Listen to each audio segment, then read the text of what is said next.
오래전에 한 30몇 년 전에 아마 1980년대였을 텐데 그 MBC의 사랑과 야망이라는 드라마가 있었어요.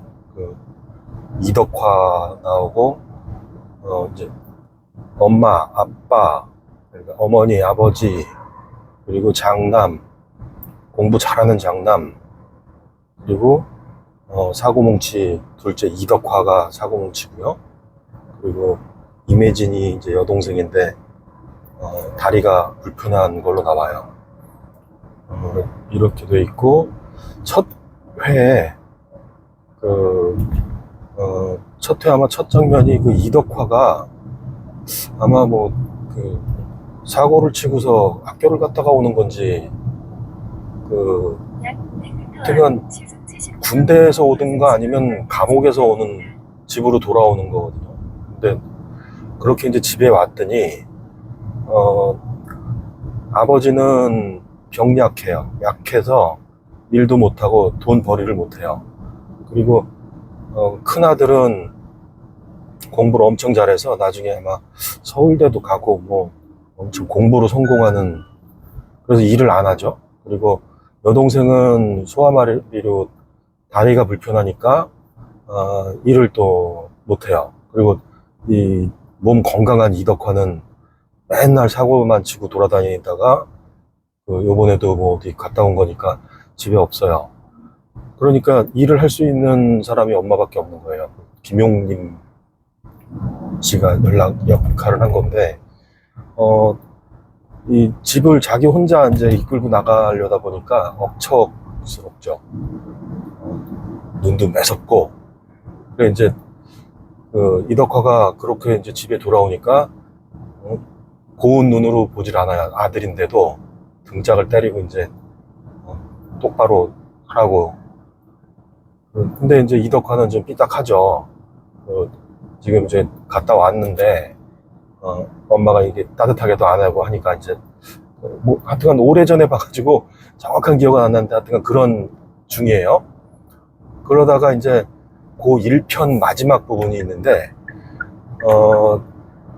엄마가 혼자 이 가족 생계를 꾸려 나가려다 보니까 뭐 이일저일 하지만 일수도 놓은 거예요. 얼마 안 되는 돈이지만 돈을 빌려주고 일정 기간 동안 이자를 계속 받는 거죠. 그래서 이제 저녁답 돼가지고 엄마가 돈 받으러 가야 되는데 이덕화한테 야 같이 가자. 거기 같이 가서 돈 받는데 좀 네가 도와줘라. 이제 그랬는데 엄마 제가 거길 왜 가냐. 가기 싫어요. 그래서 이제 객이죠. 그러고서 이제 어머니 그럼 됐다 이놈아 하고서 이제 갔어요.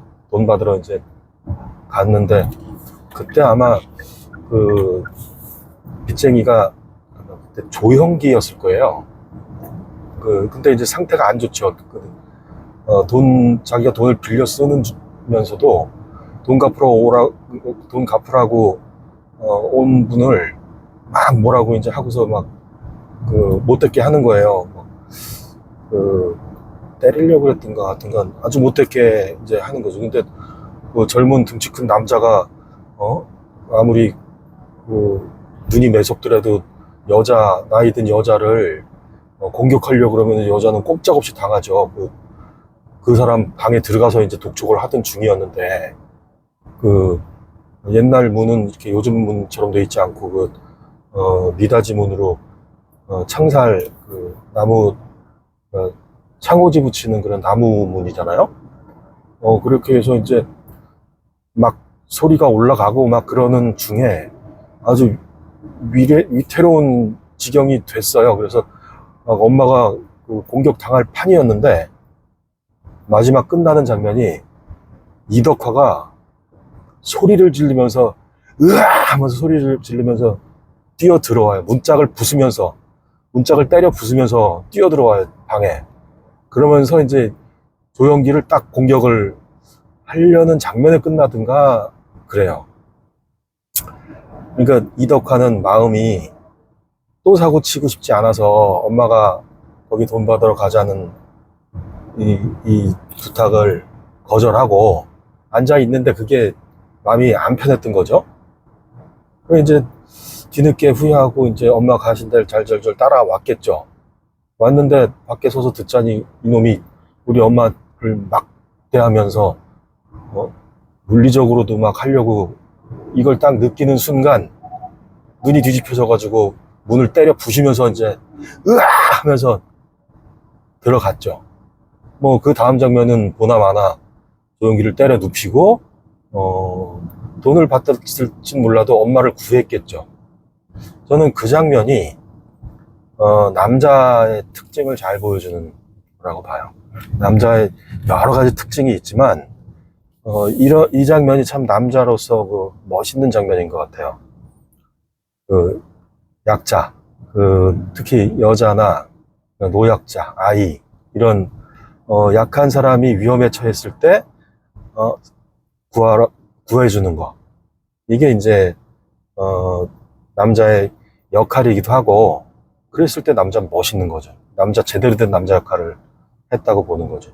이거에 다 남자라는 건 아닌데, 남자를 얘기할 수 있는 여러 가지 중에 이제 한 장면이 그래요. 그리고 여명의 눈동자라고 그때 그 비슷한 시기에 있었던 그 드라마 있어요. 여옥이라고 최시라 씨가 이제 역할을 한 여주인공이고, 최재성이 이제 주인공인데 악역이죠. 그리고 박상원이 최시라를 항상 마음에 두고 있으면서 결국엔 참 안타까워요. 이 세 사람에 관한 이야기인데, 돌아가신 저희 어머니는 이 드라마를 재밌으니까 보시긴 보시는데, 그 드라마를 보던 중에, 최재성, 그때 극중 이름이 최대치. 대치가 딱 나오면, 막, 겁을, 너무 무섭다는 거예요. 너무 잔인하고, 등치는 크지 않은데 하는 짓이 너무 잔인해요. 모든, 하여튼, 그런 거였는데, 최시라는, 그 극 중에 정말 고생을 많이 하거든요. 그러니까, 일본이 우리, 대한민국을 이제 잡아먹고, 강도질을 하는 거죠. 잡아먹고, 그때부터 최불암이 아버지인데, 최불암은, 중국에 끌려가서 죽었던가, 이제 죽임을 당하고, 그리고 이제 집안이 풍비박산 나는 거죠. 그렇게, 하던 중에, 결국에는 그러니까 최재성이랑, 인연이 돼서, 뭔가요, 그때는 정신대라고 불렀는데, 요즘, 그러니까 제가 부르는 건 이제 성노예, 일본군 강제, 성노예거든요. 전쟁 성노예. 근데, 어, 위안부 그 할머니들은, 나 성노예라는 걸 호칭을 듣고 싶지 않다. 그래서 이제 종군 위안부라든가, 뭐 정신대 위안부, 뭐 이렇게 부르는데, 저는 개인적으로는, 호칭이 정말 중요하다고 봐요. 그 호칭만 제대로 해도 구구하게 뭐 설명할 필요가 없거든요. 그리고 태평양 전쟁, 일본군 강제징용 성노예, 뭐 이런 식으로 불러버리면, 그러면은 뭐 이분들이 어떤 구구한 설명이 필요 없어요. 이렇게만 부르면 돼요. 가장 중요한 단어는 일본군 성노예죠.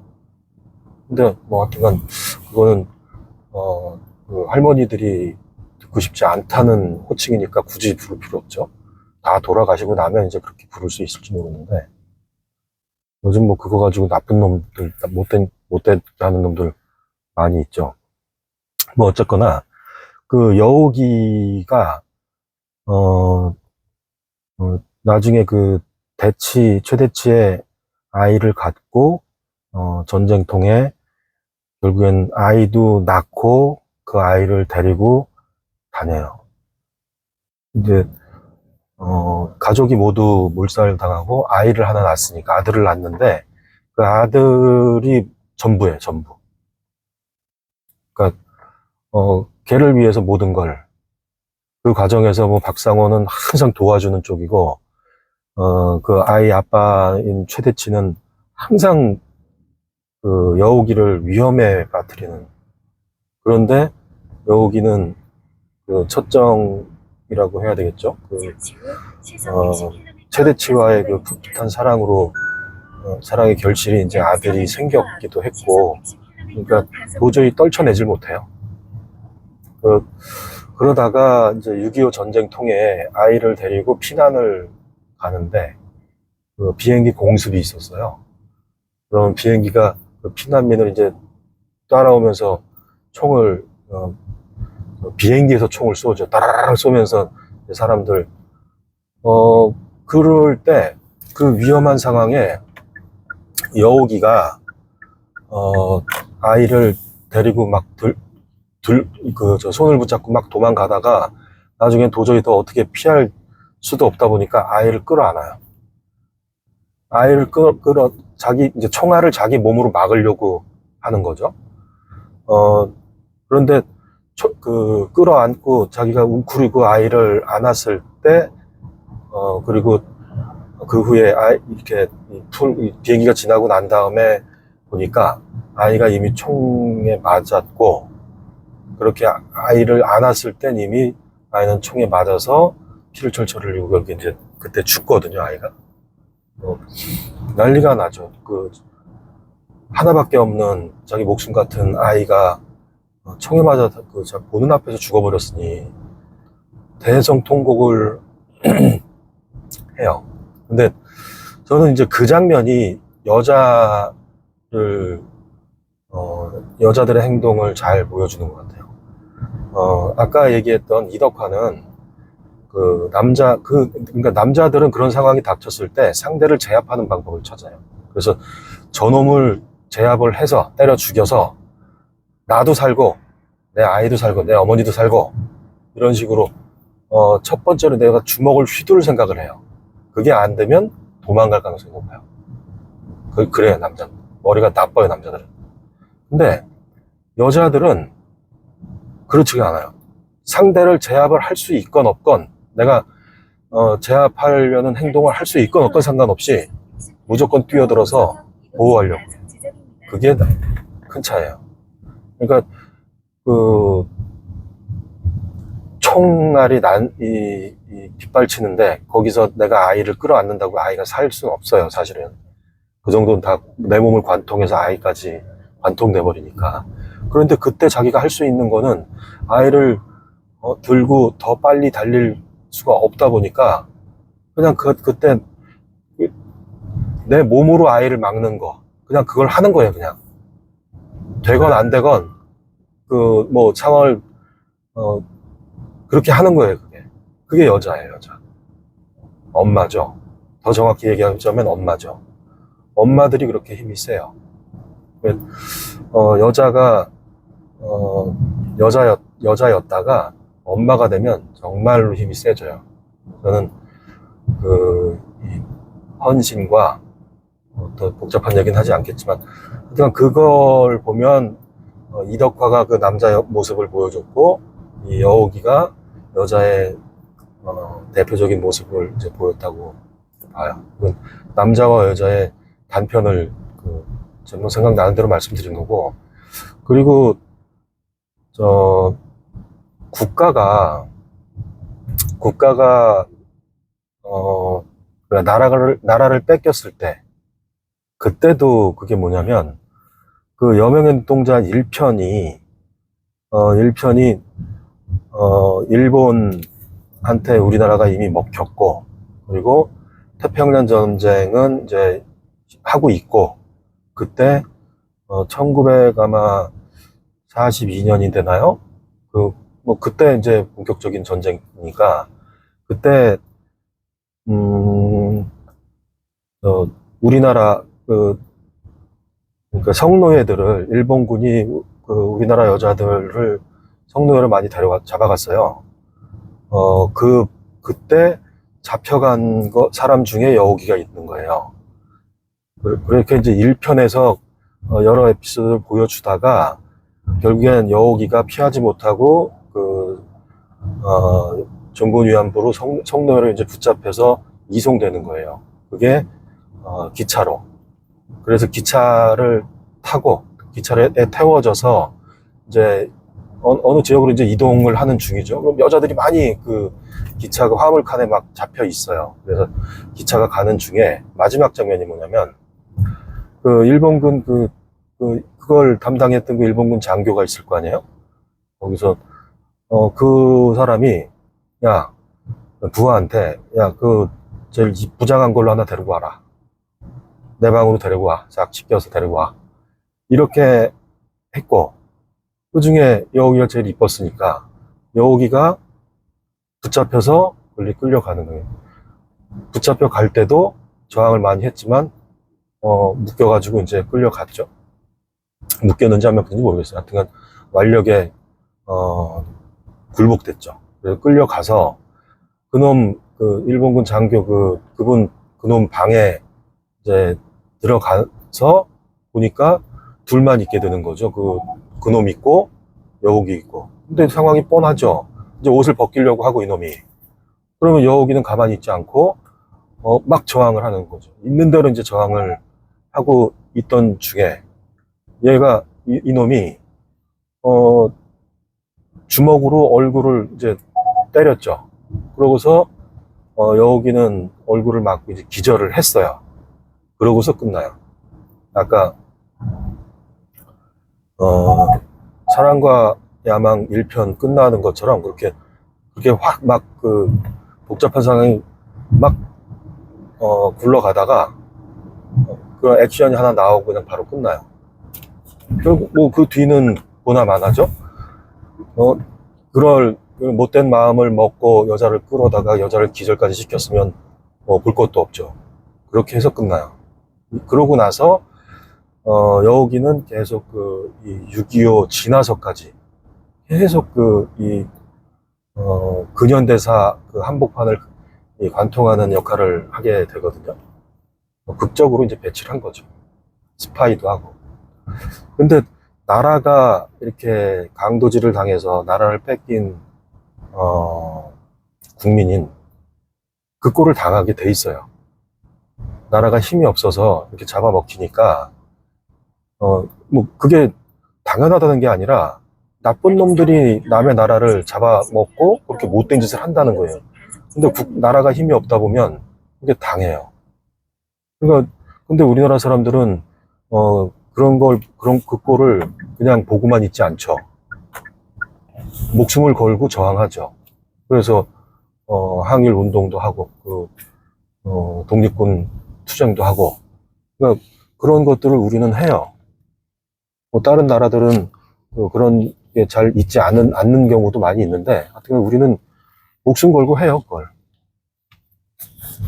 그러나 그런 이 힘든 상황에는 항상 어린 노약자, 여자, 되게 이분들이 이제 당하는 거죠. 나라가 힘이 없으면 그거를 당하는데 요즘 돌아가는 정세가 참 힘드네요. 미국이라는 이 패권 국가가 정말 이렇게 말도 안 되는 짓을 했을 때 어떻게 전 세계가 어떻게 하지 못하고 있잖아요. 진짜 주먹이 깡패고 계급이 깡패. 힘을 길러야 된다는 생각을 정말 많이 합니다, 요즘.